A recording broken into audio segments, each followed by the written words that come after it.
Muranga County is at the heart of the Mount Kenya politics. It is the home of the late Kenneth Njindo Matiba and former vocal KANU Secretary General and Cabinet Minister, the late Joseph Kamotho. Just like in previous years, focus will be on Muranga this August as the succession politics takes center stage. Former Gatanga MP Peter Kenneth and County Women Representative Sabina Chege will be in the running for space in national politics. Back home, the exit of Mwangi Wairia has created a tremendous political opportunity. More than 8 aspirants have lined up seeking to replace the outgoing governor. They include Moses Ndungu Mwangi of Safina Party, Irungu Nyakera of the Farmers Party, Joseph Mbai of Usawa Kwa Wote Party, Wairagu Wamai of DP Party, Irungu Kangata of UDA, former Kigumo MP Jamlek Kamau of Jubilee Party, and Engineer Joshua Toro of UPU Party. Voters in Muranga County say they will be looking to elect a leadership that will address their needs. The prices of coffee and milk have provided fodder for the political class, with aspirants promising to turn around farmers' fortunes. Voters also say they will be demanding policies that will impact positive change in livelihoods, help build more roads, and provide jobs for thousands of youth. The inroads made by the Deputy President and the United Democratic Alliance Party have seen the Jubilee Party activate its grassroots mobilization machinery in the last couple of months to recapture lost ground. Focus will also be on the senatorial and county women representative races. The verdict will be out on 9th of August. Kamchemenza for the Muranga County Profile.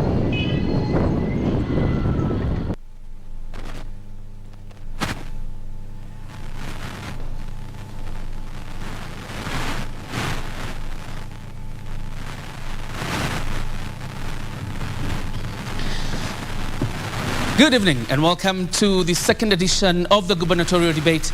We're holding it in County 021, Muranga County. 6 candidates sitting behind me, sharing a platform to elucidate their vision for Muranga County. They want to succeed Governor Mwangi Wairia, who is best fit among them to succeed him. That's a conversation tonight. Muranga Decides is our hashtag at KBC Channel 1. JQ and Nancy Okware will be taking questions from our audience. Nancy.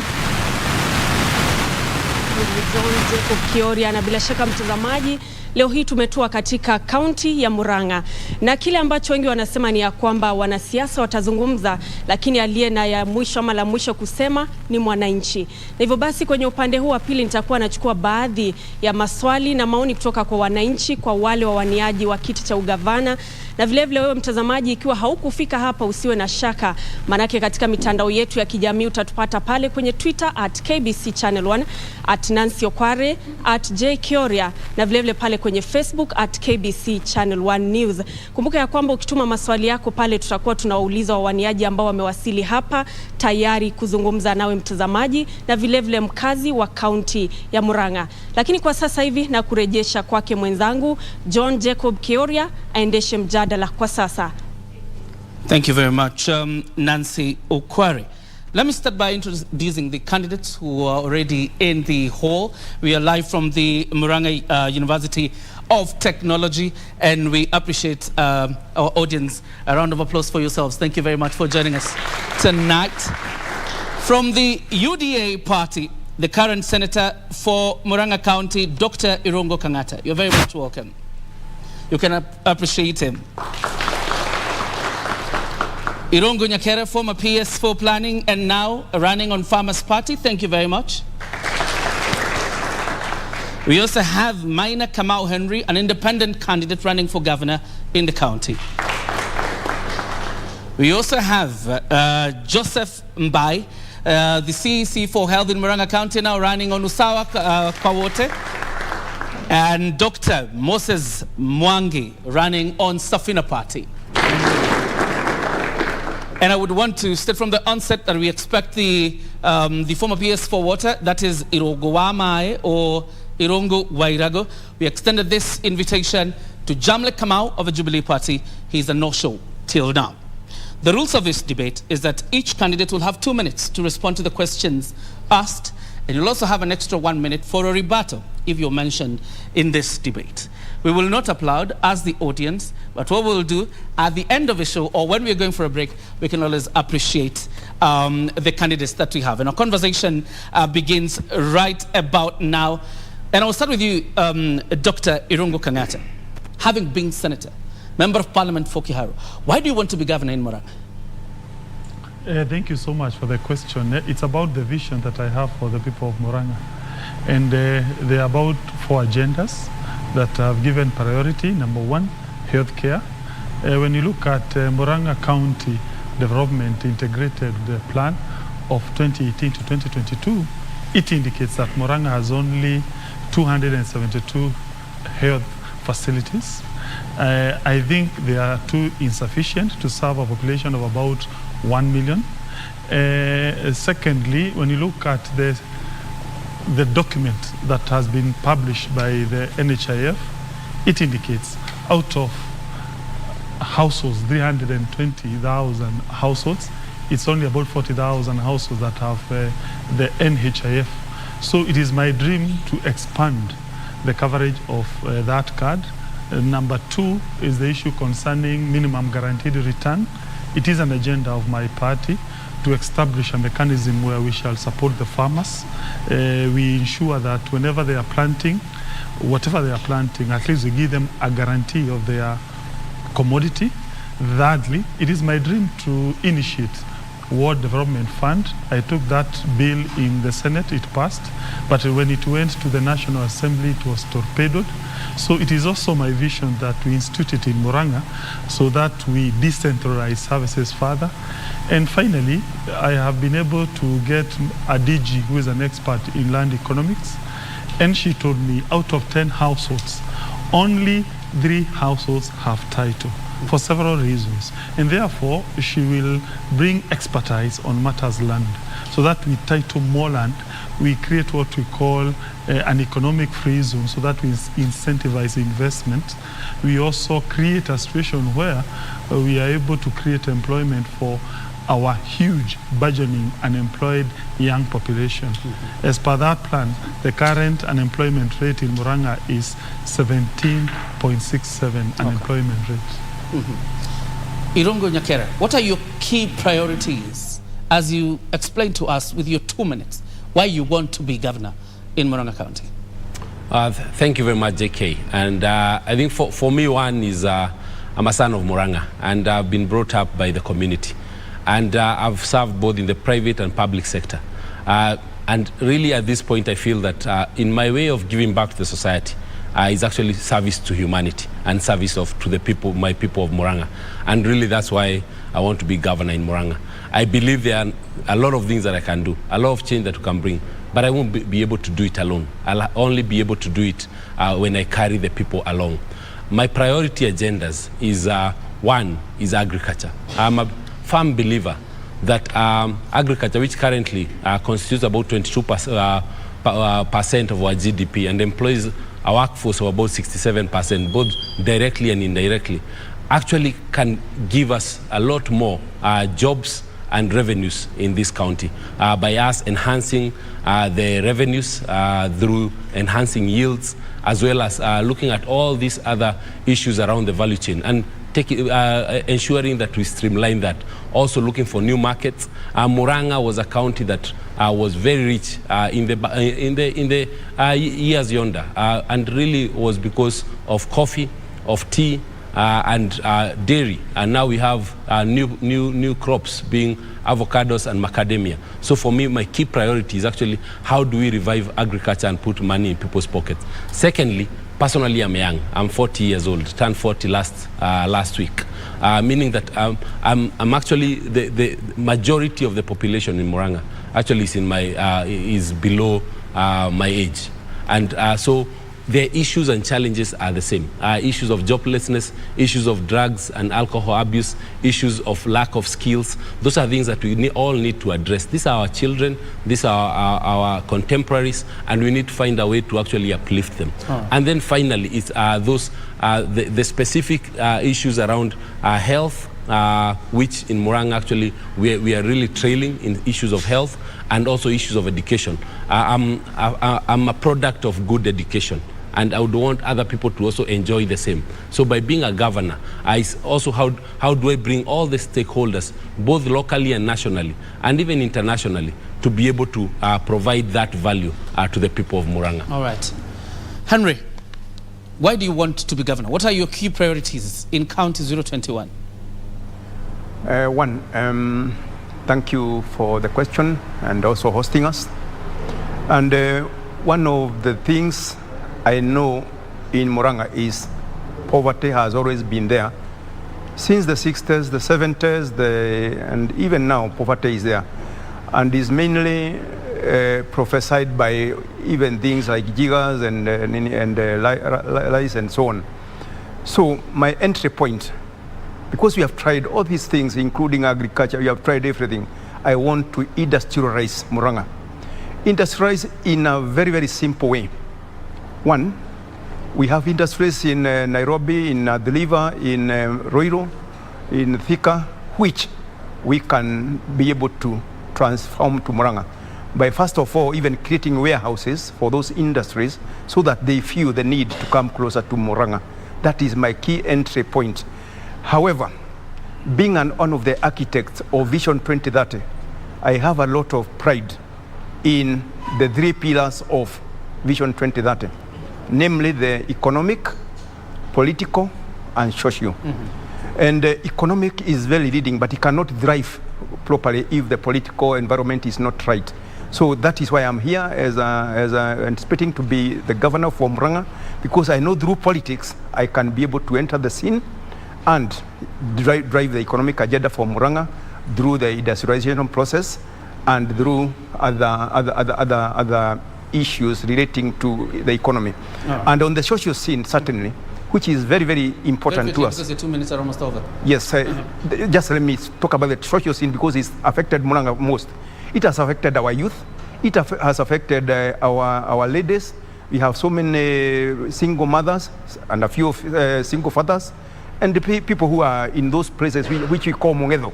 And these are an area I want to address because it is the people who will drive this economy. So I cannot fail to address that social scene. Okay. So political, economic, and social agenda. All right. Okay.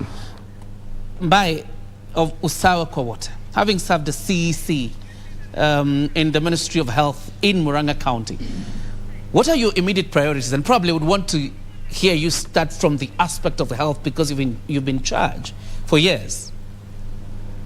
I think I'm the most advantaged aspirant in this forum because I have things I have done in Muranga that people can see. It is not only promising when I'm vying. Because when I came to Muranga in 2013, we had facilities that didn't have equipment, didn't have staff, didn't have better services, quality care. And I want to give an example of Muranga Hospital, which is called Muranga County Referral Hospital. In 2013, Muranga Hospital could not be referred to as a referral hospital. Today, there is an ICU of 35 beds. There is a renal dialysis of 14 beds and another 3 in ICU. There is an oxygen plant running which produces 500 liters of oxygen per minute. There is a satellite for blood where people can go donate blood, screened, and it's given to patients. We have improved our theaters in such that we are doing even implants. People who get accident and they get bone injuries, they no longer have to go to Kenyatta or Kijabe to get their implants done. We are doing even hip replacement in Muranga. We have reduced the journeys of ambulance to Nairobi because majority of those things we can do them here. When I came in 2013, we had 116 public health facilities. As I leave, I've left them 155. We didn't have theater in Kangema, we didn't have a theater in Kirwara, we didn't have a theater in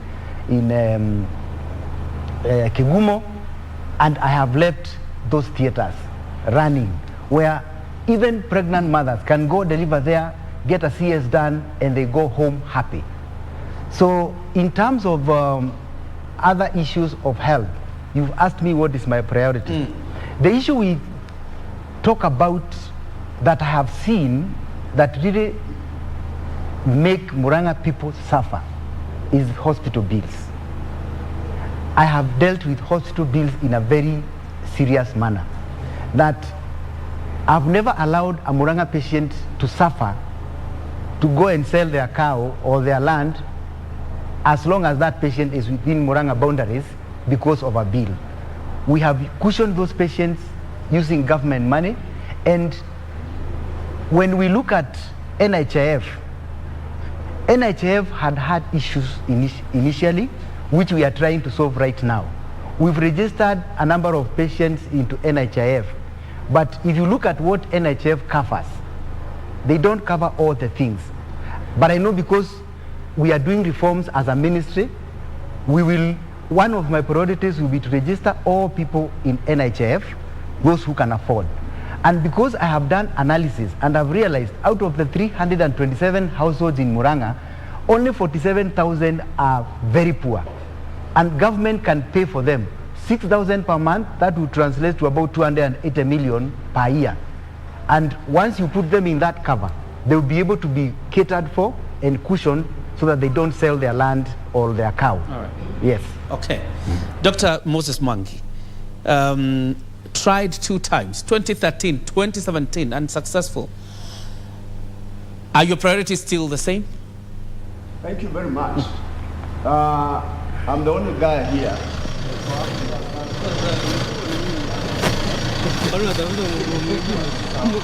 This is my third. That means that I have a vision for the people of Murang'a, which has not been accomplished. Today, as we speak, 10 out of 100 households in Murang'a, there is someone who buys medicine every month for diabetes, for high blood pressure. They buy. And that is a real pain to our people. Health is wealth. And in my vision, health is a very important pillar of what we want to achieve. When I'm governor, within the first 100 days, Murang'a people will go to a hospital and go home with medicine. It is true. There are many physical facilities that have been built by the current government. But I tell you, it is just brick and mortar. There is no service. People don't have medicine. Na tunasema daktari ni dawa. Na dawa, if you don't have medicine, you have not solved the problem. So it is very important. The healthcare system, in spite of the fact that some progress has been made, is really on its knees. And I come to solve that. Number 2, which is very, very important, is to have a proper functional government. We have to empower our people to be part of the decision making. Democracy is the government of the people, by the people, for the people. We want to begin at the village level, make sure that at that village level there is a village council that participates in the decision making of what projects do we do, what do we do. And that village then joins together at the ward level, and then that joins together at the sub-county level, so that at sub-county level we have a clear manifesto. When we are making budget, we are looking at that. And Mwananchi, during what we call public participation, which hardly happens here in Murang'a, when I'm governor, Murang'a people participate in the decision making of their government. And then we have to have prudent management of resources. There is a lot of money that comes into this county. Every year, my friends here receive about 7 billion, and then there is some more money that comes. On an annual basis, you are looking at 9 to 10 billion. Murang'a people, this belongs to Murang'a people, and it is important they have a stake in how it is used, and it should be used well. Then I must add that economic empowerment is central to my agenda: economic empowerment and job creation. Agribusiness, Muranga is an agricultural county. We are the biggest producer of tea, 10 tea factories.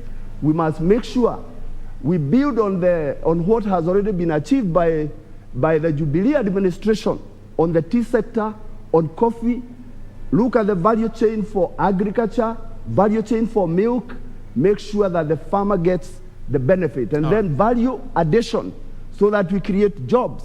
And then on the social aspect, Muranga is a center of music talent. We have sportsmen and sportswomen of this county.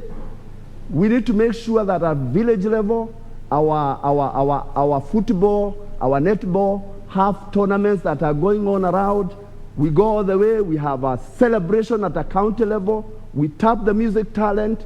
We need to empower our young people to be able to enjoy the talents that they have. All right. So my one-liner. Very quickly. Empowerment and job creation. Empowerment and job creation. Senator Dr. Kangata, you've been the senator for the last 5 years. Tell us how you've played your oversight role as senator, because you've seen, Dr. Mwangi say much of what has happened, particularly in the construction of hospitals, is brick and mortar, at least according to him. How have you played your oversight role, particularly on the Mwangi area government, to warrant the people of Muranga to trust you, to elect you now as governor? When Mwangi area decided, in his wisdom, to freeze the farmers, the milk farmers' money, the farmers came to me. I went to court using my own resources, and I was able to unfreeze their resources. That is Kiarotara Dairy. We have Kigoro in Gatanga. We also have Kigumo, what we call Kangare Dairy. We have Maragwa, Genda Dairy. Also, we have Kahuro, which is in Keharu. Those 5 cooperatives, they produce about 60% of the entire milk, which used to be taken to Murang'a factory. It was by sheer neglect when the governor decided to freeze their money. And I want to say I'm happy through those interventions. Currently, those 5 cooperatives, they are being paid 45 shillings per litre, unlike those who are still going the other way around, who are currently being paid only 40 shillings per litre. When Murang'a government entered into a pact with Nairobi and Kiambu and the so-called metropolitan counties to bring what we call a landfill, and the agreement was to be taking the entire refuse from Nairobi and Kiambu and the so-called metropolitan regions to Keno at a place called Gikono. We fought single-handedly against that proposal, and it was cancelled. But of course, we ensured some benefits which were coming out of that program were realized, including the tarmacking of the road from a place we call PK Primary up to the Gikono area in Kemorori Wempa. When the county government of Murang'a, again, decided to come up with a bill which was to overregulate the so-called avocado sector. And they were proposing that whenever you want to plant avocado, you have to pay the county government. Whenever you establish a nursery for avocado, you have to pay the county government. Whenever you want to pluck your avocado, again, you have to pay the county government. The net effect of that bill, if it would have passed, was to oppress the avocado farmer. It took us personal initiative to fight the county government of Murang'a, and we succeeded. That avocado bill was shelved. If you recall that saga, it almost took a physical fight. I recall when we were meeting with the farmers at Jogo Kimaki in Gatanga, the current governor came with goons. And it's only that I decided to be peaceful. And I told my farmers, we disperse, we shall use other way to stop that bill. They went to disrupt a meeting of the deputy president at Kenyoho in Kandara, where they met wrath of DP supporters.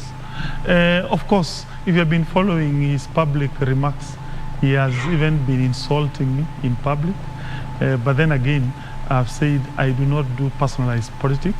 Okay. And therefore, once he insults me, I used to tell him, I can't go to that level. That's not my kind of politics. Fantastic. I want us to take a breather. But of course, when we come back, each one of you will be elucidating their pointers towards improving agriculture. As a country that, as a county that is rich on coffee, tea, maize, beans, milk, macadamia, mangoes, and avocado, I would want to hear from each one of you what vision you have about improving the status of agriculture in this county and value addition. And it will be interesting to hear from all of you. Once again, our audience, let's clap for our aspirants. A fantastic job so far. We're taking a breather. When we come back, we continue engaging the aspirants who are running for governor in Muranga County. Don't go too far.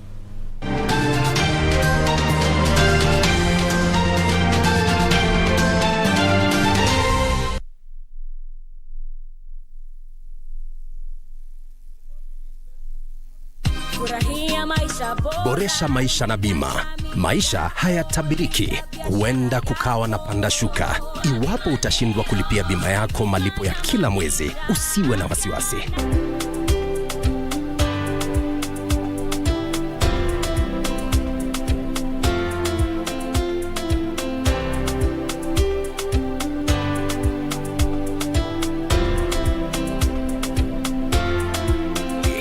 Pata bima ili kuhakikisha yote yatakuwa sawa.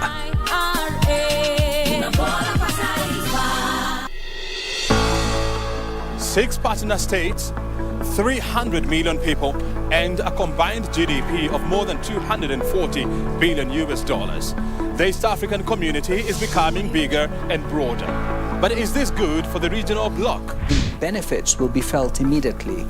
And indeed, they're already being felt by way of certain industries like the banking sector taking a first mover advantage of going and seeing how they can promote businesses between the East African community.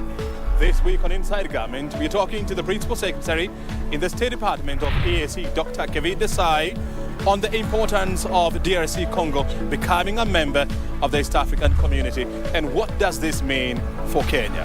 Watch the conversation right here on KBC Channel 1.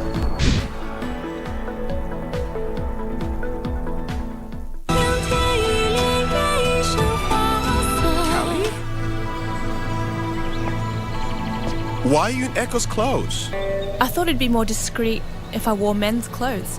So I just borrowed Echo's gear. If you want me to forget it, I'll do that for you. I'll pretend nothing happened.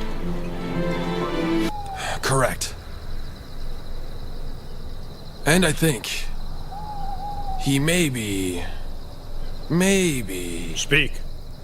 But I'm really confused. Kali's a sensible girl, and Rhoda's just a playboy. How could this two be together? Hey. 都是假象。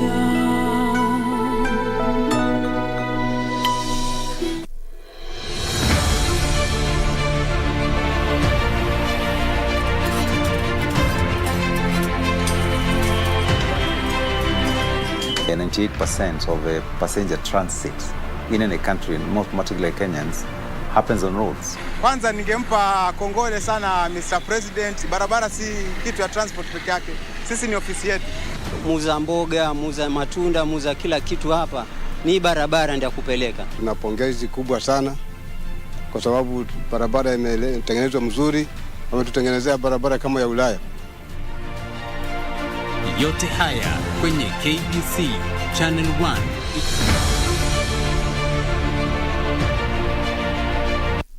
Mpambe Gibson Gathu Mbugua almaarufu prosecutor kwenye kipindi ukipendacho vioja mahakamani kwenye runinga ya KBC Channel 1 anaomba usaidizi wako kudhibiti gharama ya matibabu ya figo.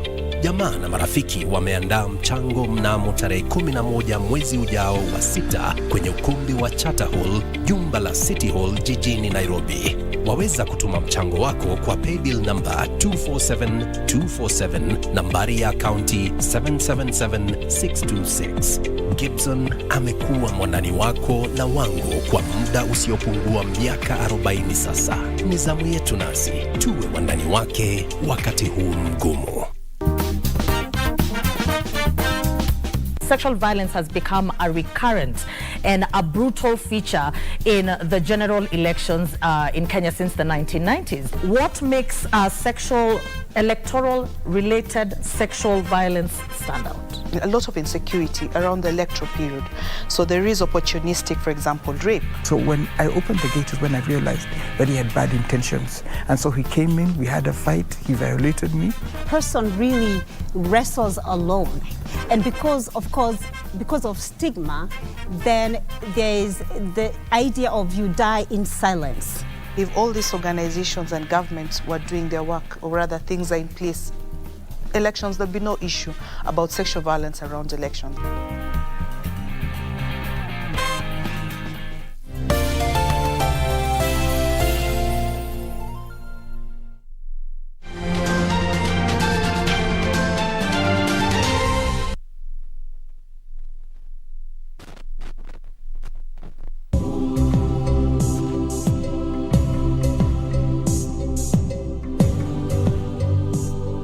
Murang'a County, code 021, is located in the former Central Province of Kenya.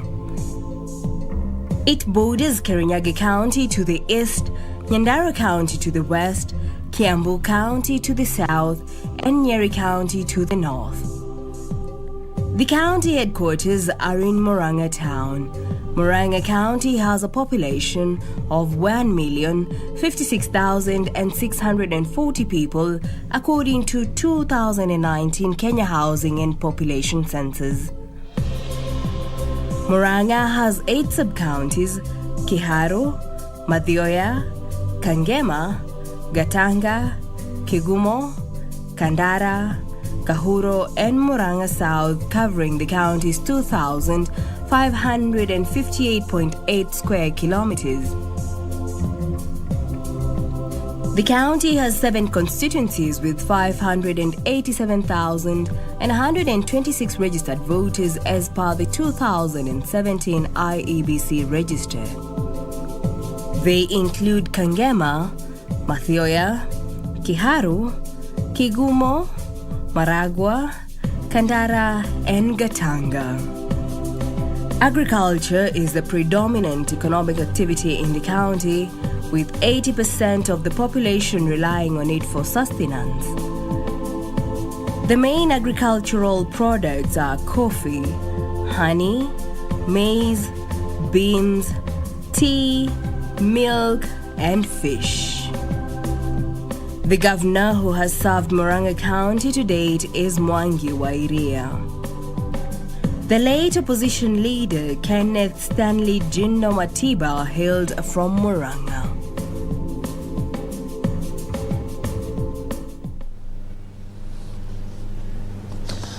Welcome back. You're watching the gubernatorial debate in Murang'a County, County 021, and we continue to engage the aspirants. Right about now, we've been joined by Waira Wamai, the immediate former PS for Water, who joins us this evening. Karibu sana PS. Asante. Let's obviously begin, before I engage the rest, with your vision and your key priority areas for governor, if you're elected as governor of Murang'a County. Thank you very much, and let me start by apologizing for coming late. I got held up by the voters whom I went to engage over the day, and I want to sincerely apologize for that. My name is Waira Wamai. I'm a former principal secretary in the Ministry of Water, Sanitation and Irrigation, where I left on 8th of February this year. I am vying for governor in this county, 021, Murang'a County. And my background actually is in the public service. I have a wealth of experience in the public service, but let me talk about my last 4 years where I've been, because that's where I earned my name of Waira Wamai, or if you like, Kwaura Kwaura. That's the slogan that the Murang'a people know me with. And the vision that I have for Murang'a is actually big. I want to vie for governor in this county. And the reason that I want to vie for that position is that as I was traversing this county, giving people water, I discovered that there are a lot of other issues that require to be addressed. And My interaction with the Muranga people, and we refer to Muranga people as Wanjiko, that's the name that's referred to the ordinary people, is that more to the water issues that they had, they also want to be assisted in resolving a number of issues. And born out of that, I decided to resign as a principal secretary in the national government and come down home so that I can be able to be of help. Now, my driving force is first and foremost to accomplish the projects that I had begun when I was PS for water. I drove the water coverage in this county from 52% to the current 80%. And that told me that a lot of things can be achieved with the goodwill of the people of Muranga. And my journey to 2027 is to make sure that all homes have water. I want to have a tap for every home by 2027. That is my first agenda, and I want to come and follow up on the projects I had begun. There are quite many, and they need to be nurtured. Okay, all right. The second issue is... and I'm sure I'll be asking you follow-up questions about your agenda. Okay. But Bai, you appear to be on edge because of allegations made by Dr. Moses Mwangi and Irungu Kangata. You have 1 minute to respond, very quickly. You know, it saddens me when leaders come to national television to tell lies. And I have been the Minister of Health for Muranga County for the last 5 years. I'm saddened to hear my colleagues say that our hospitals are just brick and mortar. I want to tell him here and now that services are happening in those hospitals. Because, you see, majority of us you see here, they don't go to hospitals in Muranga. When they get sick, they go to Nairobi or other places. When their relatives get sick, they take them to those other places. Me, my relatives, my wife, my family, they all come to Muranga to get services. And when you say that our facilities are just brick and mortar, I want to challenge him to go to the ICU today. There are patients there. Right now there are 9 patients who are receiving oxygen, being treated, getting medicine. And when you say that a hospital does not have those facilities and they are there, that is very sad. So I want to request that he visits those places so that he can see what is happening. Let me ask you a quick one. Yes. Bai, because Muranga County, for example, yes, has been cited by KEMSA for non-payment of drugs before. Yes. At some point, some dispensaries and hospitals in Muranga didn't have drugs because of non-payment to KEMSA. You still think that's a good record? Good question. In 2019, there is a law that was signed by the president called the KEMSA Amendment Act 2019 that gave us no mandate to buy medicine from any other place other than KEMSA. And all the monies that were supposed to come to the counties were given to KEMSA. So that me, as the Minister of Health, I was supposed to draw drugs from KEMSA. And then, when that money was put there, that law is very clear that if you buy medicine from any other source other than KEMSA, you are liable to a jail term of 5 years or a fine of 2 million or both. So my hands were tied. So I couldn't get medicine from KEMSA. KEMSA had issues themselves. And if you look at how KEMSA has behaved, KEMSA is the one that messed us during COVID time. All right. So we can't defend KEMSA right here. We can't defend KEMSA. Because they have really messed us. Obviously, with what is coming up, I have to change gears from agriculture very quickly. Let's just indulge ourselves into the aspect. Also, that as a leader, he needs to solve his issues with Mwangi area, personal issues, personally out there. Audience, quickly, sorry. Not on national television. Okay. Yes. Oh, you have 1 minute for rebuttal before we engage, very quickly, and there will be no other rebuttals. Solve your personal issues with Mwangi area, that's what Mbai says? No, there is nothing personal. Okay.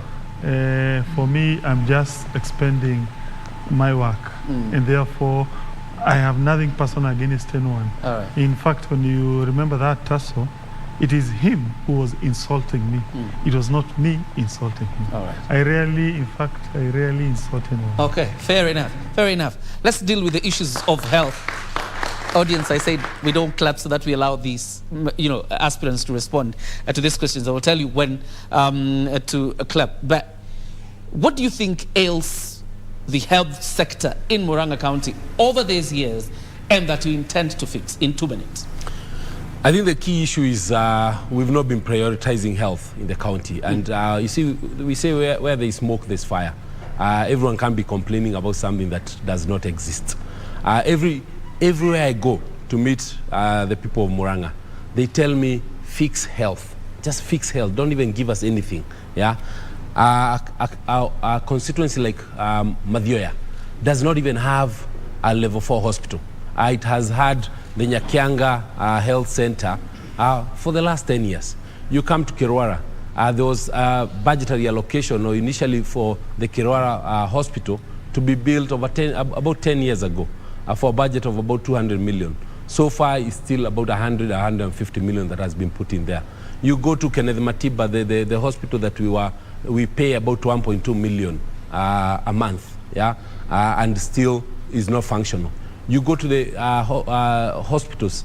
There is no medicine. Sometimes the people who go to even the accident and emergency unit, they're told to come with gloves. They come. So essentially, these issues that are being raised are real, yeah. And so we need to prioritize health because if you are sick, your parent is sick, your child is sick, you'll not even go to work. You will not have any other priority other than trying to get them healed. The people I was talking to the people in Thika, and they were telling me that most of the ambulances coming from into Thika are coming from Muranga.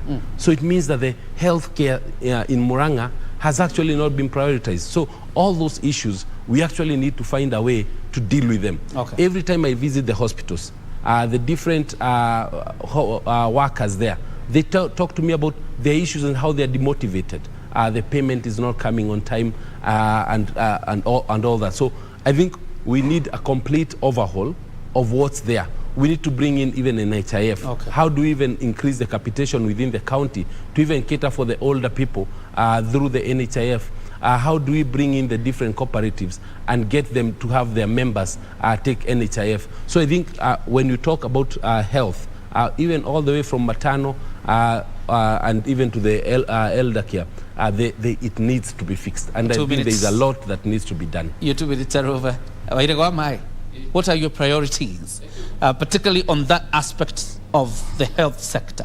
Thank you very much. Actually, health features second after water, because we are told 60% of the diseases we have in the county are water related. So if I resolve water issues, I will have only 40% of health issues. But to add on what my colleague has said, because these are matters that everybody is talking about, is that, okay, we need 2 level 4 hospitals in Madhyoya and Ithanga. And then we also need to take care of a district hospital. And I think this is common talk that is out in the streets, that the services that we are getting in the health services are not actually up to date. So I think from where I look at it, we need a complete overhaul of the health structures.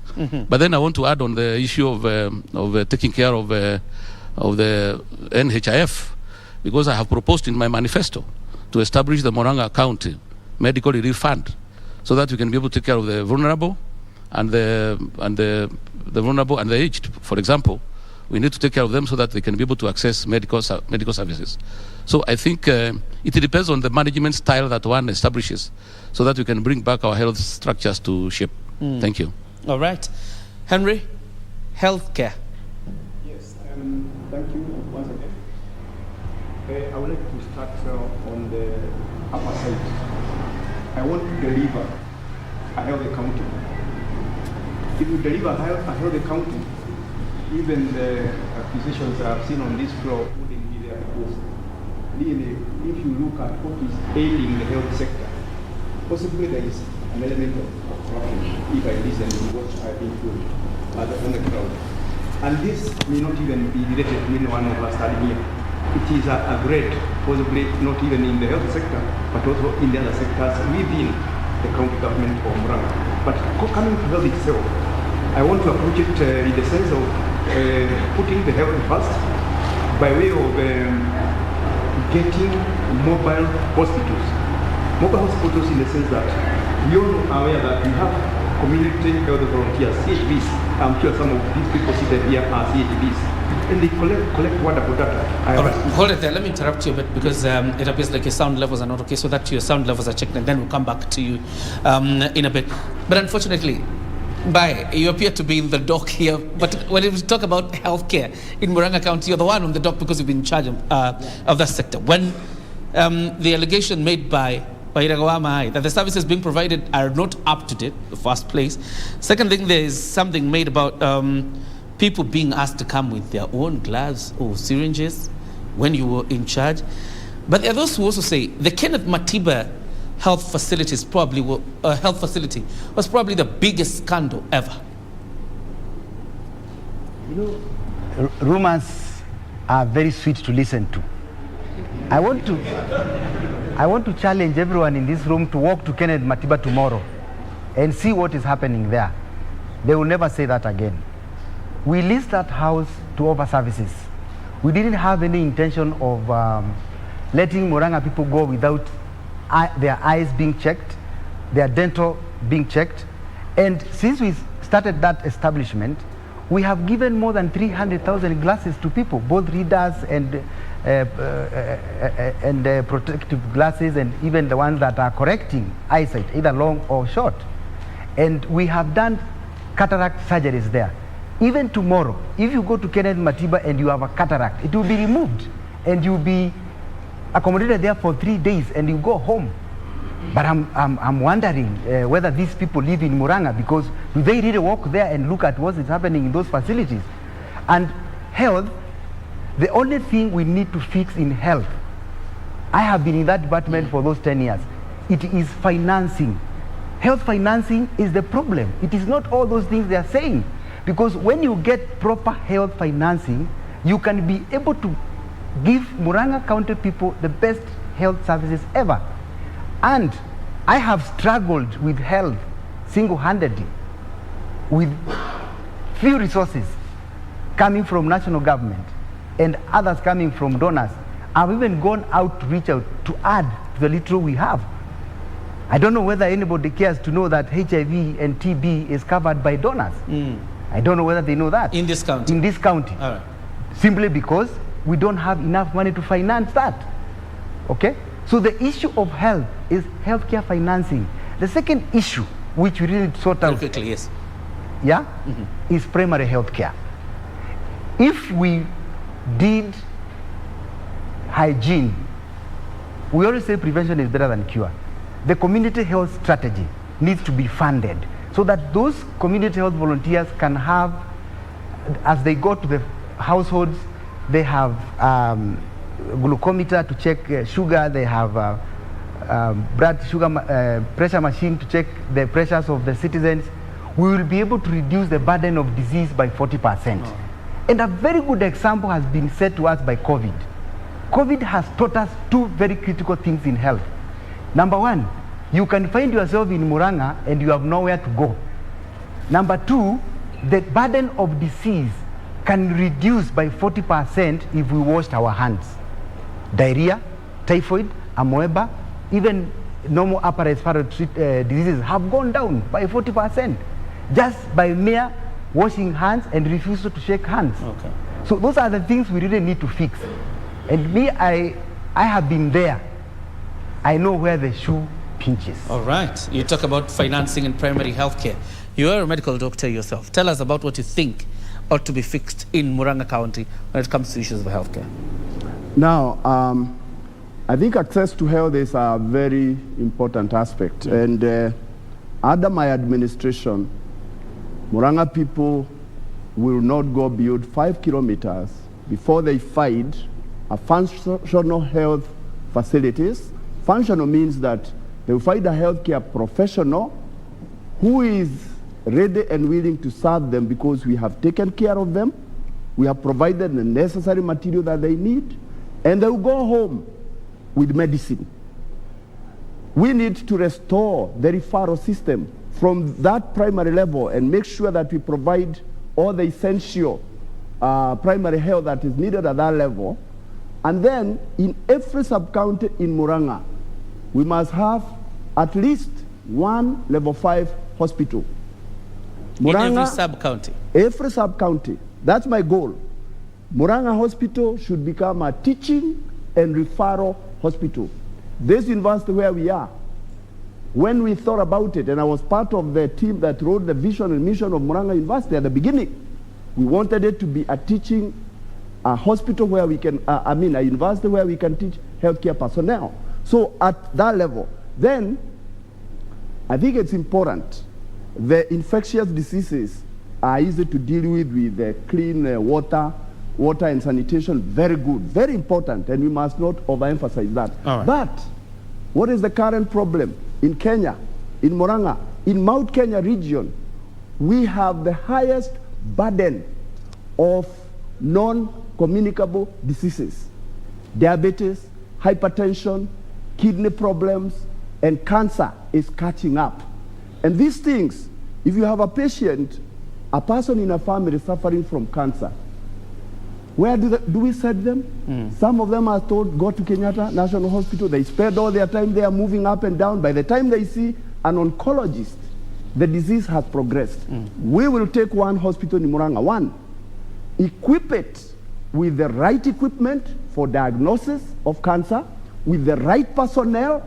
We will twin this hospital with a hospital I know in India, a hospital I know in the US, so that we can quickly be able to collaborate. Telemedicine is something that we must have. You don't have to travel to KU teaching and referral. If you have the right equipment here, you can take the picture and you can diagnose. The doctors can agree what to do. This is something that we can do. Healthcare, and I must say, just to encourage my friend here, it was very good that COVID, one of the lessons of COVID, and I've been teaching about COVID all through, is that we were able to get 35 beds of ICU. Before COVID, in Muranga County, we only had 6 beds of ICU. The 6 of them were in Kereaine Mission Hospital. Thanks to COVID, we have the 35. And they did a great job. And I think now we have patients coming to our ICU here in Muranga. That was good. But I must add, you go to Dakaine, you will see a health center that was put by the community. It is there, brick and mortar, non-functional. You go to Makomboki, you'll find a healthcare center. In my own village, from 1994, I was involved in putting up Kaharo Health Center, where I'm part of. So when I talk about brick and mortar, I'm not talking like I don't live here. Everybody knows. And let's be honest. The best way to solve a problem is to accept you have a problem. When you insist you don't have, you can solve it. We'll need to move on. I'm still cognizant of the fact that Henry I'm cognizant of the fact that Henry have not engaged you, and Dr. Kangata also, you've not been able to elucidate your vision for healthcare. But now, before I come to you, Nancy Okware, I don't know what you have from our audience, and then we come back to the debate. Shukran sana mwenzangu John Jacob Kioria. Bila shaka mtazamaji, mengi yamesemwa, kumeangaziwa mengi, hasa masuala ya afya, masuala ya kilimo, lakini mtazamaji na vile vile wale ambao wako hapa wako na maswali, na hivyo basi ningependa tu kuchukua baadhi ambayo tutakuwa tunayaelekeza kwa wale wawaniaji wa kiti cha ugavana. Pengine tukianza na wewe, tueleze jina lako na swali lako ni lipi? Okay. So my name is Oscar Kimani. I'm running a coffee program in Muranga County and other Mount Kenya counties. My concern is our county has the lowest prices, the lowest quality, and the lowest production of coffee in the Mount Kenya region. I would want to get from each of you, what is your plan to make sure that our coffee comes back? Because all of you know that in the early years, that our coffee cooperatives were actually lending even to other counties. I would want to know what is your plan to make sure that coffee is prioritized in this county. Thank you. Naam, thank you so much. Let's get another question. Tueleze jina lako na swali lako ni lipi. Utaangalia tu kamera pale. Nitakushikia kipasa sauti. Okay, my name is Jack Murure from Muraradia Ward. Utaangalia kamera. And my concern is on health sector. I've listened to everything, but I've not heard anything from allocations, which do not match with the sector's demand. So I would want to know much more. I would want to know how much more they want to uplift structures that will make health more affordable than it is right now. Thank you so much. All right. Thank you so much. We'll get another question. Your name and what your question is. My name is Caroline Kihugu. Okay, I wanted to ask our leaders, what is your plan concerning waste management, that is both solid and liquid? As we know, at least with the pilot program for waste management here in Muranga, at least 60% is covered. What is your plan to at least make it to 99, if not 100%? And in areas, especially Mokoyo and Majoi's areas, we have no sewer lines. What is your plan concerning that? Thank you. All right, we could get another question before we hand it over to John Jacob Kioria. Your name and your question. Okay, my name is Benson Juguna. I come from Kandara. My question goes to Honorable Kangata.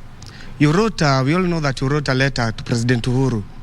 What benefit, direct benefit to the people of Muranga concerning that letter? Thank you. Okay, thank you. Naam, kwa sasa tuelekee kwake mwenzangu John Jacob Kioria ayaelekeze yale maswali kwa wagombeaji, kisha tutachukua tu maswali mengine baada ya muda usiokuwa mrefu. John Jacob. All right, thank you very much, Nancy Okwere. I'm sure Senator Kangata, you'll be responding to the letter and whether it had any direct benefit. But let's just wind up on the health sector and then we'll get to those responses. Henry, coming back to you very quickly, in 1 minute and a half, to elucidate your vision for health sector in Muranga County. Very quickly. Thank you, and sorry for that interruption. I started saying about community health volunteers, and I wanted to explain how we will tackle this so that we make a bit healthy nation, because it doesn't make sense for us to continue constructing hospitals. It's just like constructing jails instead of curbing crime. If you handle the primary health area, certainly you don't require to expand so many hospitals, just like you don't require to expand jails when you are handling crime. Now, but the point I had is I want to introduce a Cuban model whereby the CHV data that is collected on the village level, we are able to send a mobile hospital to that particular area. If you identify tuberculosis or chest diseases are common in that area, you'll be able to send the experts in that area. They don't have to come all the way to the level 5 or level 6. They can be seen at the point of where they are able to. And one of the problems I have seen around the country is that so many people dying in their home beds because they cannot even reach to the shopping center or where they can take a vehicle, and even that vehicle they don't have money to pay. So the Cuban model, the mobile hospitals will assist. And more important, you know about drugs manufacturing in this country. There are so many cartels in the drug industry, even pharmaceutical industry. You realize that for every hospital, there are a host of pharmacies or chemists out there. And when you go to the hospital inside, you are told the prescription, the pharmacy is around the corner. We must curb that. And one thing that has not come out of this debate is that in the 70s, in the 80s, we used to manufacture drugs in most of our hospitals, led by Kenyatta Referral Hospital.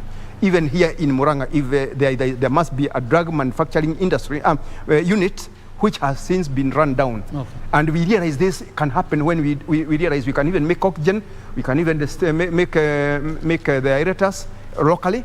So we will revert to drug manufacturing so that every hospital or the main hospital in Muranga is able to manufacture the basic drugs. That way we will be closer, we will reduce the burden of medicine to our communities, and the few that you face it with subsidized drugs which we are manufacturing, and the pharmacies can move away from the gates of the hospitals. All right. Thank you.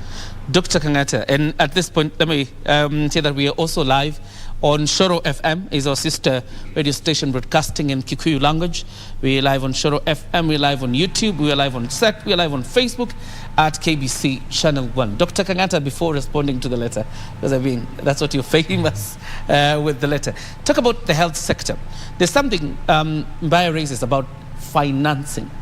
You've been the senator for Muranga County. Talk about financing the health sector. And there's a question asked by one of the audience about allocation that goes to healthcare or even the county vis-a-vis the sector demands. Obviously, I see you elucidate your vision for the health sector in Muranga County.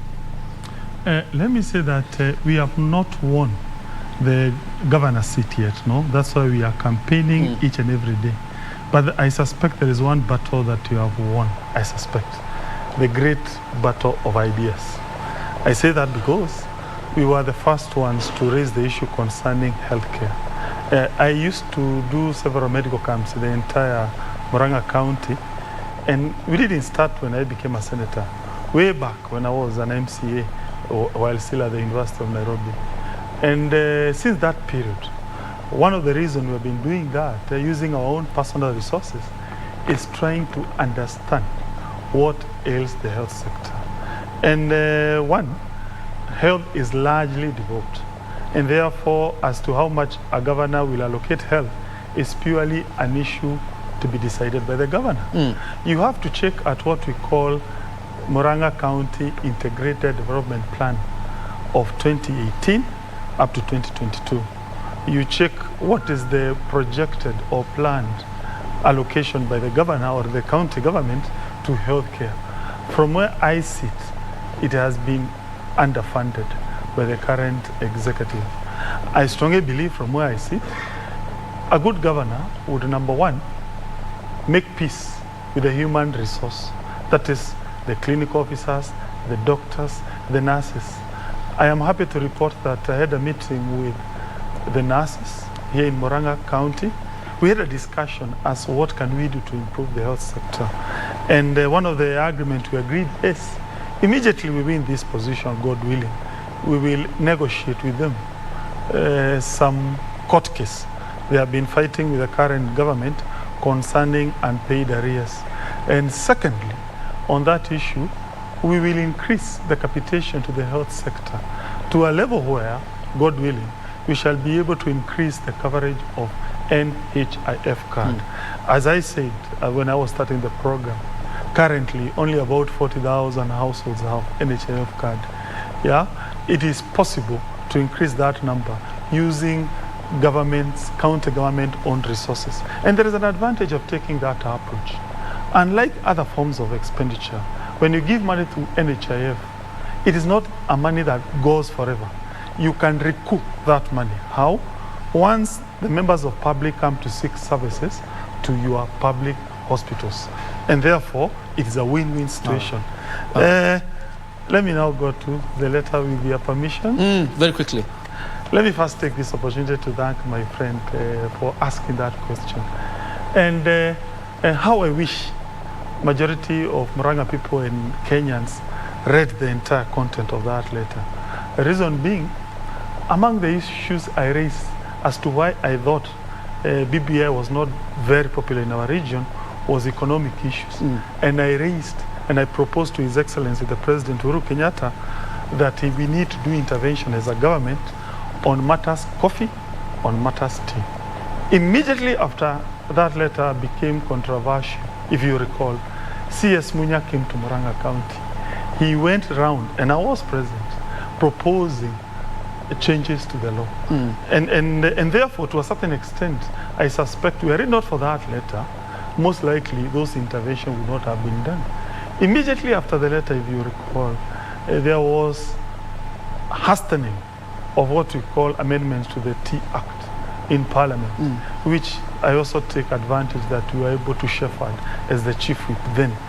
And some of those reforms, both in coffee sector and proposed reforms in the tea sector, have a positive impact on the Murang'a. But be that as it may, yes, the reason why the letter gained traction is one issue only: the idea of speaking truth to the power.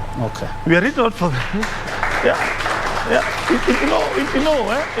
in this country, in this country, very few people would agree to risk their position. Remember, I was a top-ranking government official, and I said I suspect BBI will not go through. I was kicked out. But tell me, my brother, did BBI pass or fail? It failed. So meaning, what had written in the letter came to pass. All right. All right, Dr. Kangata, quite a response there. Let's go to issues of agriculture because clearly there's so much to cover. You've been a champion for tea and coffee sector reforms, Irungu Nyakera. I want to hear your plan for value addition and agro-processing in this county, but most importantly also, to stop the over-reliance on crop production. In 2 minutes. Thank you very much. I think the Muranga is an agrarian county, and even when we're talking about industrializing Muranga, we're really just talking about agro-processing because that's what you produce. And Muranga is rich, our riches come from tea, coffee, macadamia, milk, and avocados, largely. We also have horticulture. So the areas that we really need to touch on those ones. So on tea, the chairman was just the chairman of the task force on price stabilization, which we created the price stabilization mechanism that will guarantee the return to farmers. And we already agreed on having a seed funding of about 9 billion from the government. And on the back of that, on the coffee reforms, we also propose that the stabilization, price stabilization mechanism that we put on the Tea Act also be put in place on the same, so that we can look at how to shield the farmers, both coffee and tea, from falling prices. Also, when we are looking at avocados, because now we need to also look at the avocados and the milk. When you look at the avocados, one of the key issues of avocado is Muranga is the largest grower of avocado. Last year we got about 4.6 billion coming to this county from avocado. But increasingly, we are growing more avocados. So the question is, where will these avocados go? So we need actually to put up export, if it's a factory for processing and exporting avocados, there's already a pack house that has been put up in Ngararia, funded through the World Bank. How can we expand that so that we can be able to actually export more of the same? When you look at the value addition that you mentioned about tea, Muranga has the highest number of tea factories. We have 10 factories. If these 10 factories can actually all come together and have a value addition plan like the one we have in Kericho for the Ketepa, then it means that we can be able to actually value add our tea and export it beyond. When you look at value addition in coffee, actually it's almost nil here in Muranga. No factory has roasters. All the factories, once they do the primary, the processing, they export the beans for sale. But going back to what we used to have, the Muranga Coffee Union, and the milling that can actually be brought into Muranga Coffee Union, that can actually take it to the next level. And we all know that through value addition, we can actually increase the value that goes to the farmer's pocket by 5 or 6 times. If you look at bananas, bananas again is major and is huge in Muranga. If you look at bananas, value addition in bananas can actually be done. I tried it. I put together some groups in Kahumbu and in Kamahoha, which we started processing, drying and grinding and packaging banana flour, and then finding ways of selling that flour.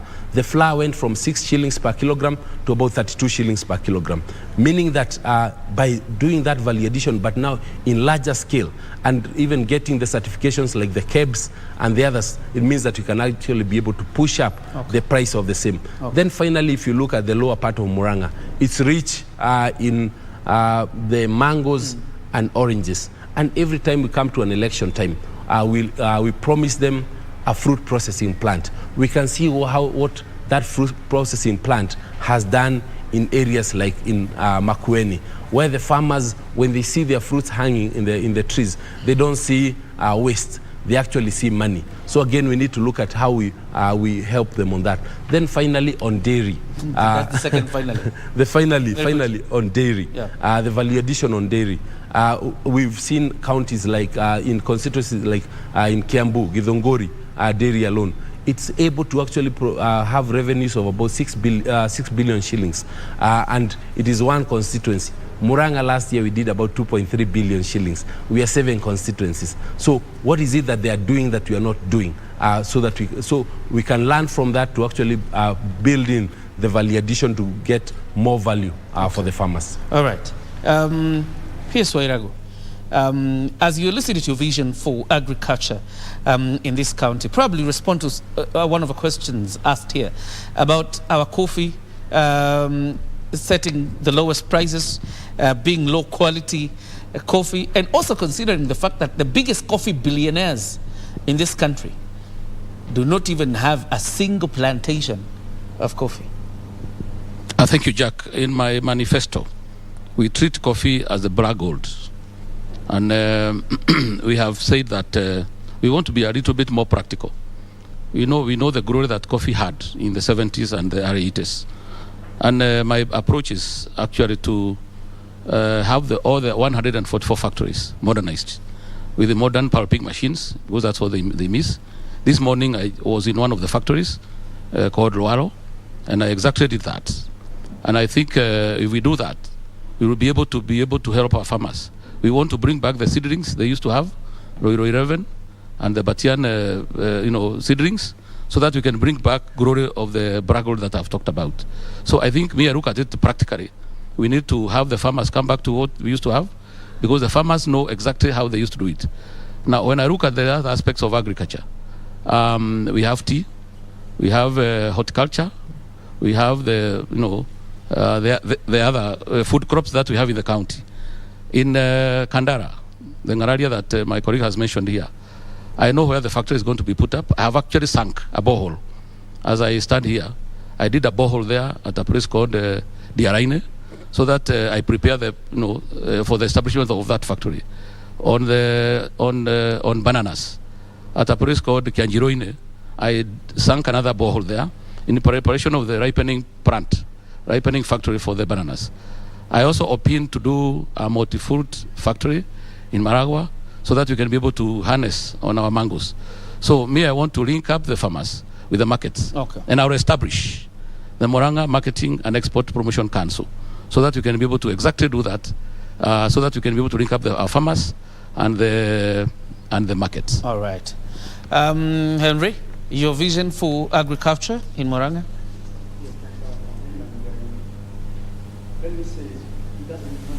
How many years or decades we go around this issue of agriculture? Because what we are saying now is exactly what was said 10 years ago, in the 80s, in the 70s. We still treat the farmers in a cycle, and they remain in a cycle of poverty.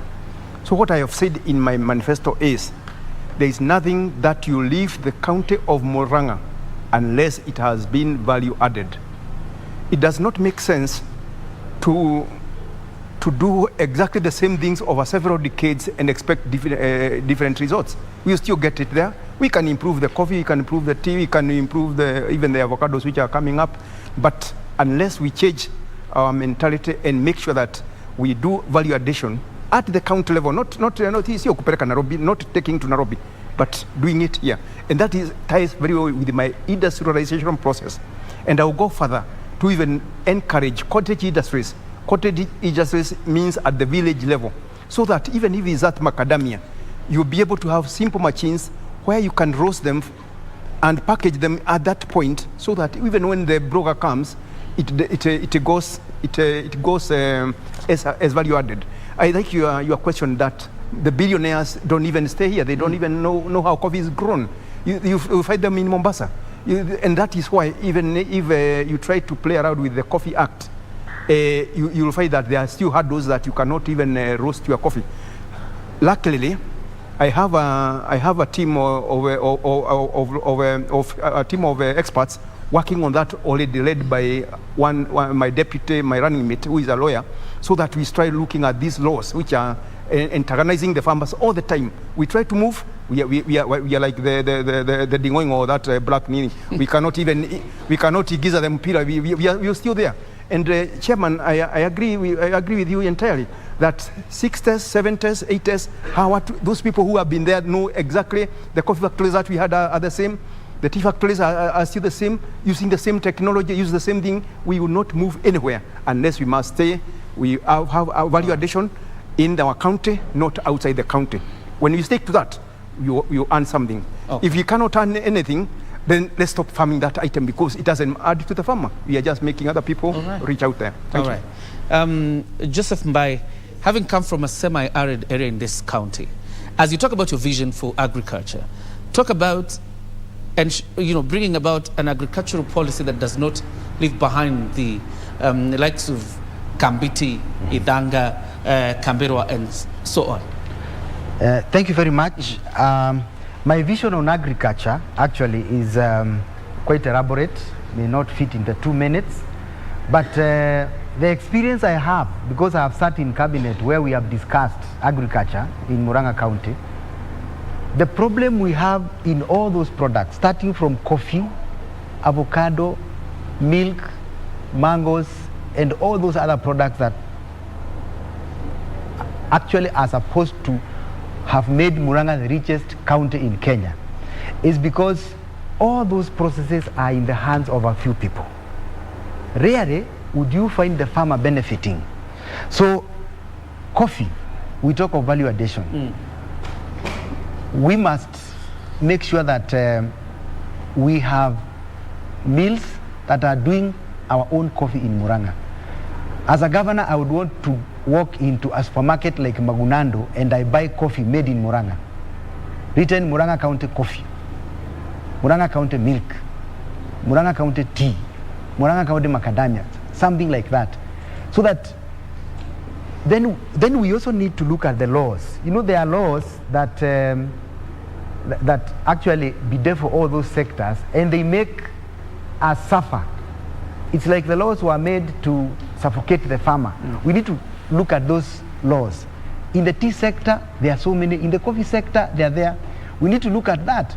And because agriculture is a devolved function, the first thing I will do is to look at those laws, bring them to the county assembly, and try and make sure that we make laws that fit the farmer's pocket. So that, because my intention is to make sure that the farmer gets the best. If you look at something like avocado, I went to a meeting where all the avocado exporters came. And if you look at them, they are billionaires and they don't have trees. So the only thing we need to do about avocado is we do pack houses. You can do one in Maragua, one in Kandara, one in Kigumo, one in every sub-county. And then once the farmer brings the avocado there, it is washed, waxed, sized, and put in the cold room. Right now in China, they are buying frozen avocado in tons. So we really need to make sure that we have those products helping the farmers themselves. So if I create that law that says that exporter has to come to Muranga to buy our produce, we shall be telling them that we need you to buy at this price. Then the other thing is marketing. Very quickly. Yes, we have to continuously market our produce so that those markets that are emerging, like China now, there's a lot of market, we are able to sell at a good price where the farmer can put a lot of money in the pocket, but not enriching few cartels who are managing these sectors right now. Okay. Yeah. Dr. Mwangi, your vision for agriculture very quickly. Thank you very much. I think I'm one of the aspirants who has hands-on experience. When we come to health, I've been CEO for many years in health sector. Currently, I am CEO of an agro-processing farm. Here in Maragua, we supply all our hospitals. Kindly audience, let's give the guests. We supply all our hospitals in Kenya with what we call fortified blended food, which we manufacture in Maragua through agricultural value addition. And we are putting up another. Now, remember, my main agenda is empowerment and job creation as an overriding agenda. And in the agriculture, I have an agenda, kilimo, biashara, faida kwa mkulima. In there, we look at the value chain for each of the crops and make sure that the farmer gets more value. There's a lot to do there. I cannot claim to be the expert. I will work with the people who are in tea, who are in coffee, who are in milk, who are in avocado, to make sure that we understand the value chain and make sure that the farmer gets more. In my administration, When you come to Muranga County government, we shall roll out a red carpet for entrepreneurs. I have an agenda called Partnership in Development, PPP, Private-Public Partnership. In this day and age, we have learned in Kenya that government does not know how to do business. The role of government is to provide an enabling environment for private sector to be able to invest. So through the PPP, we should be able to look, for example, at avocado. I was working for a multinational. Once I was in a city called Lyon in France. I went to a supermarket. I bought an avocado at 1.4 euros. 1.4 euros. And that avocado had come from Kandara. If you multiply what 1.4 euros is, you'll see it's more than 200 shillings. And it was bought possibly for 5 shillings, 8 shillings. How is it? And it was only put in a plane and it lay there. What value do you add by that? So we look at that, and in each of the crops that we produce, we must bring ourselves together. I'm a good team player. Bring the teams together, discuss, then come up with the appropriate steps. Some of them don't require new laws. What they require is goodwill. And then, you say there are many billionaires who don't work here. Let me say to you this. We need to attract investors here. You see the plains of Murang'a, that area, with that flat land there, we should be seeing agricultural processing plants there, where we can be able to really add value to our product. But the practical part of it, because we can talk, you can have a million intentions. One baby step is worth more than a million intentions. It is about the practicality. PPP, let's work with the people who can invest so that our agriculture gives us value. All right. Before I engage Dr. Kang'ata on the same, Nancy Okware. Shukran sana Jacob Kioria. Kwa kweli wananchi hapa wana maswali zaidi, na hivyo basi tutakuwa tunachukua tu mengine na kuyaelekeza kwa waniaji ambao wamewasili. Tueleze jina lako na swali lako ni lipi?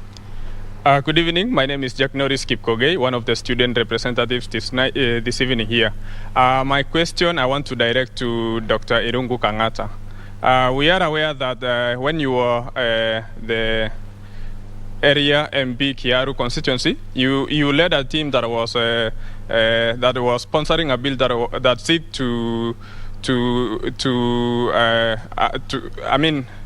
the bill that was seeking to care for the students that were going to graduate in universities, a bill that insulated us from being exposed to help payment interest. And so the bill, unfortunately, the bill never sailed through. And we want to understand what is the future of that bill.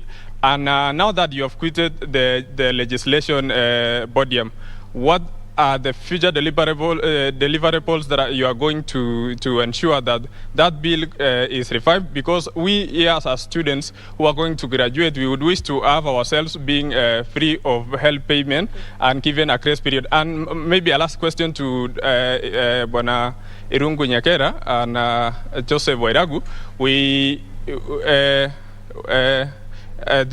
Yesterday, there was an ugly incident over there at Kaduri Ward where it was captured at Daily Nation that there was a clash between some two groups and it was associated to you. We want to understand, how are you going to be agents of peace in your campaigns? How are you going to restructure your campaigns? Thank you. Thank you so much. Your name and your question briefly. Okay, hello. I'm Ephantus Masheria, and I'm an entrepreneur in Muranga County. My question goes to Honorable Irungu Kang'ata. And the first one is about sports entrepreneurship. And my main question is all about the talents that you have in Muranga County. We've seen like a country like Rwanda, they are doing something called sports tourism, and that is something that I tend to believe that would bring a lot of revenue to our own country. And also number two, it's all about Silicon Valley kind of a thing, so that we from Muranga County, we know that most of billionaires in Kenya come out from Muranga, and we are business oriented. How can you harness business minds in Murang'a County so that they can be able to be sponsored, so that they can get their ideas and their businesses into working? Thank you. Finally, just briefly. Okay, thank you. To all the aspirants, I want you to please make your ears to me. Give me your ears. I am Jackstalo Owino, and my question is like this. I've done my statistics and I've found that not less than a minimum of 50 student comrades do quit school and defer due to lack of fees. To me, I've applied for bursaries more than 4 times, but I've been excluded that I am a Luo. I don't know the reason why. So I want to ask both of you, all of you, if let me say that you get into that office, what model will you use to help the needy comrades like us? Because someone like me, even if I jump to my portal today, I have a huge fee, but I accept anyone who is willing to help me. So which model can you use to help the needy comrades like us? Thank you. Thank you for your question. I'd like to hand it back to John Jacob Kioria so that he can direct the questions to the aspirants. JJ. All right, thank you, Nancy. Quite a number of questions directed at Senator Kangata. Probably you should start with your vision for agriculture. And because you had spoken about it earlier when you were speaking, probably use a minute to elucidate your vision for agriculture and then respond to the questions asked to you. Thank you so much for those questions. Let me start with the issue of agriculture. The size of Murang'a is 2,500 square kilometers. And out of that entire land surface, agriculture occupies about 60%. And therefore, we need to put a lot of effort to ensure that we uplift agriculture. We have about 160 coffee factories. We have 10 tea factories. From where I sit, the number one intervention should be to create an enabling environment to attract agro-processing factories. And for me, I would propose that we do zoning and we give some tax rebates for a certain region so that we can attract investors who can add value in avocado, macadamia, and also when it comes to coffee and tea and milk, my party, we have proposed something called minimum guaranteed return. How does it work? It works this way. When, let's say, for instance, you are a milk farmer, before you go and do your work and you take your milk to the market, at least you need to be given some guarantee as to what price you are going to get in the marketplace. And that may entail, for instance, the county government allocating some funds which can be sent directly to the farmers, which will be equivalent to their inputs. And that way, you may boost production. This is something, from where I sit, I will definitely champion. And we are proposing we start with milk and also mangoes. Why mangoes? Because the entire lower belt, that is location 20 in Kiharu, Makoyo, Kamahoha, Kambiti, Idhanga, and Kakuzi, is a very good belt for growing of mangoes. When you look at our milk sector, it is predominantly in the coffee and in the tea zones. So therefore, once we pilot with those two, if it works, definitely, we can consider to extend it to those other key areas. All right. Let me now come to the issue concerning the help. First, I used to be a student leader at the University of Nairobi. And when I see young comrades, I really feel for them. One, understand their struggles. Yeah, they're undergoing a lot of financial difficulties. And therefore, based on that experience, when I was a member of parliament of this constituency called Kiharu, I brought an amendment to Higher Education Loans Board Act, proposing several things. Number one, that help should now allow, if you go to the university at the age of 17, you should be entitled to help. Otherwise, currently, if you don't have an ID, you can't get help. And I know of so many young people who are joining university under 18. That was number one proposal. Number two, I was proposing we increase the government allocation to help. From the day, since I was in the university, almost, 20 years ago, I was an undergraduate. Universities used to get, HELB used to get about 10 billion Kenya shillings. An average university student used to be given 35,000 shillings per annum. Up to now, despite the skyrocketing inflation rate, people are still getting the same kind of allocation. So it was proposed we increase. The other proposal was, once you get to the universities, currently, if you don't repay immediately, they will take you to CRB, which is very unfair. You're a young university student, you have no job, they have taken you to CRB. So that is double punishment. You have no job, you are blacklisted. So I took that amendment to Parliament. The truth is, it passed. Okay. The problem is, when it went to the president, he issued what we call a veto. To supersede a veto, you need to mobilize two-thirds of members of Parliament. So is there hope, Dr. Kenyatta, very quickly? So the law passed, but it was vetoed by the president. All right. And therefore, I would propose you support William Samoei Ruto. He may revive my bill. God willing.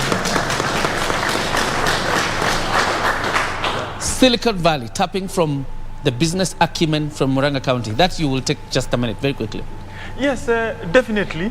Murang'a, we take pride that we are the ones who started the cooperative movement, which morphed into what we call the Cooperative Bank of Kenya.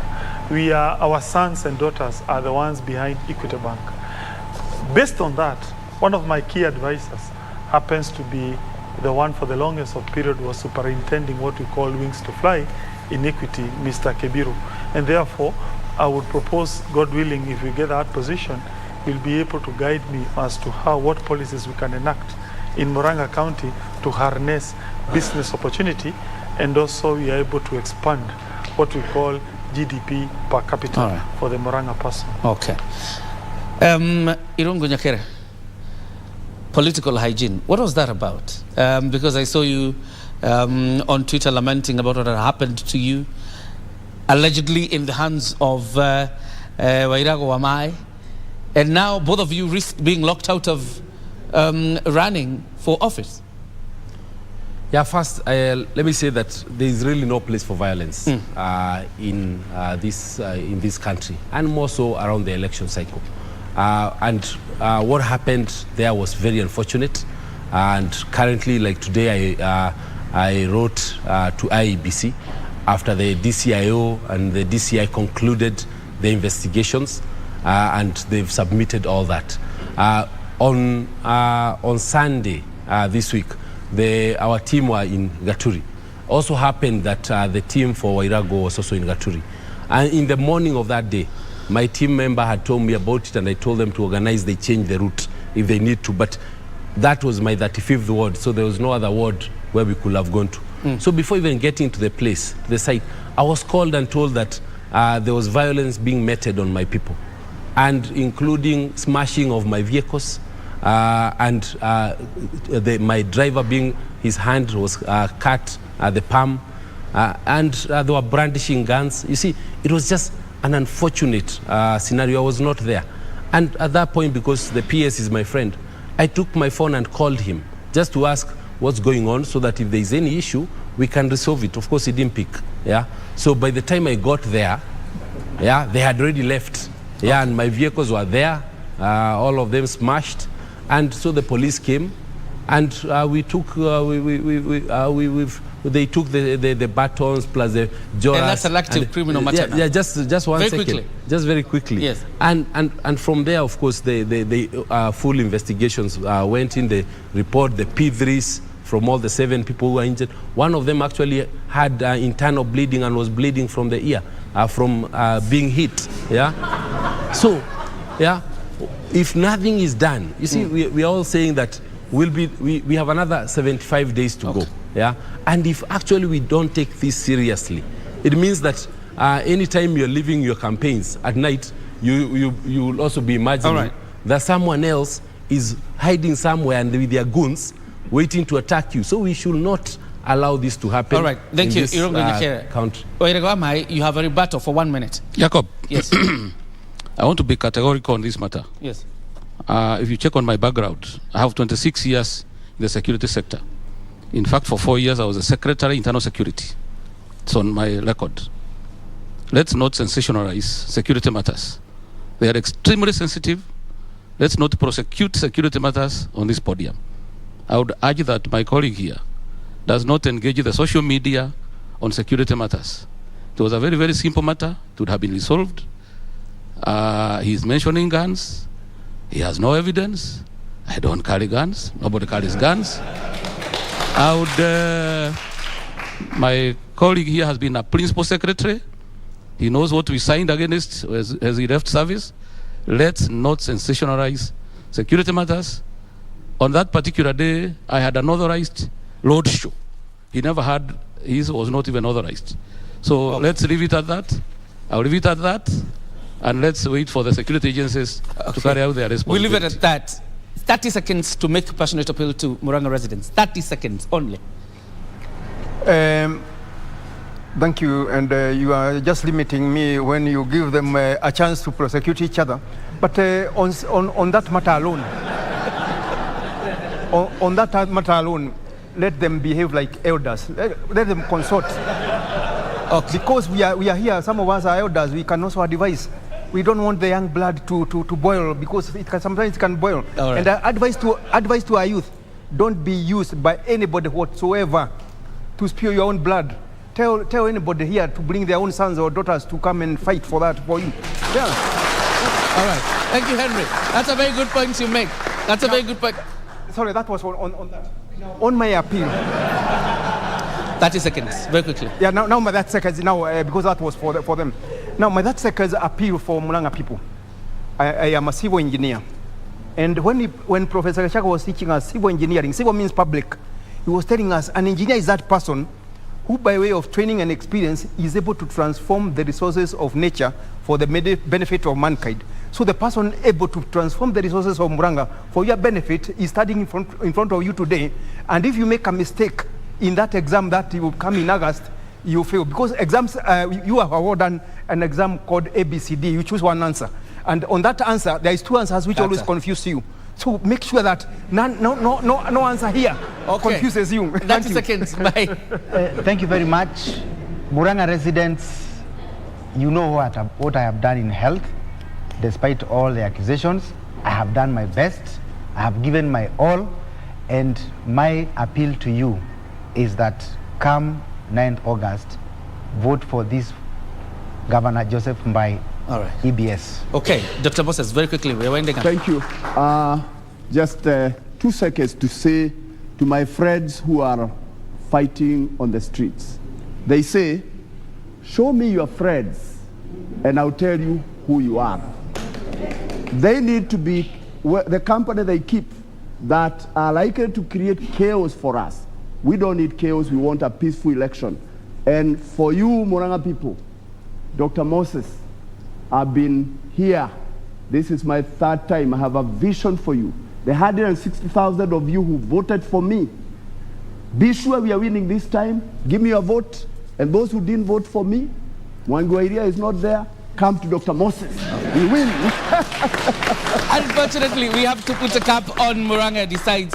Thank you, all of you, for turning up tonight and elucidating your visions. We hope we can engage you again so that you can elucidate your vision further, and wish you all the best in the upcoming elections. I don't have any other than 30 seconds because we have used up the time on questions as well as your responses to different issues. Thank you very much, audience. Appreciate yourself for coming and supporting your candidates here. That's why we put a cap on Muranga aDecides. Thank you very much for watching KBC Channel World. Have yourself a good night. God bless you.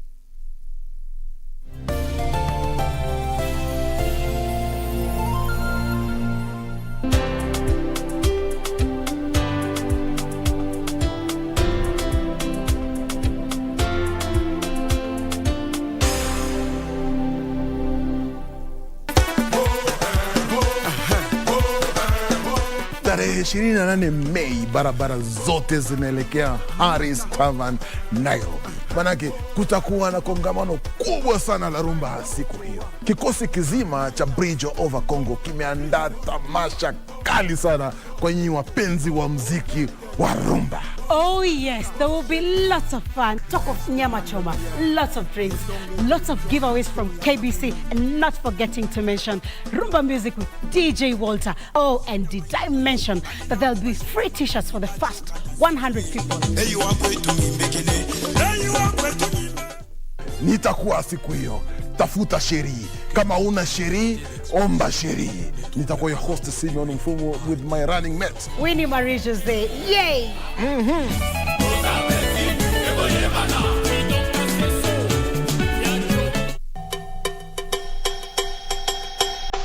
Na feel sahi unaanza ku appreciate vitu ziko nazo. Yeah, you're right. Napeleka kibandaski kunywa kahawa na KDF.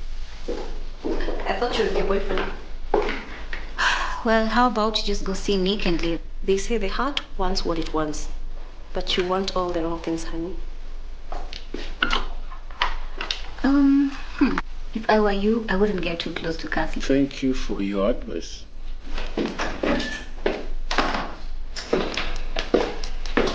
Joe must be very happy with his choice. I don't think he had a choice, really. Watakutana. Unanizia mimi? Utajuju. Alafu ni aje bana sikupata hela. Madam Kathy is in the office. You're not a good fit. Try somewhere else. Mpambe Gibson Gadhon Bogwa almaarufu prosecutor kwenye kipindi Ukipendacho Vioja Mahakamani kwenye runinga ya KBC Channel 1 anaomba usaidizi wako kudhibiti gharama ya matibabu ya figo.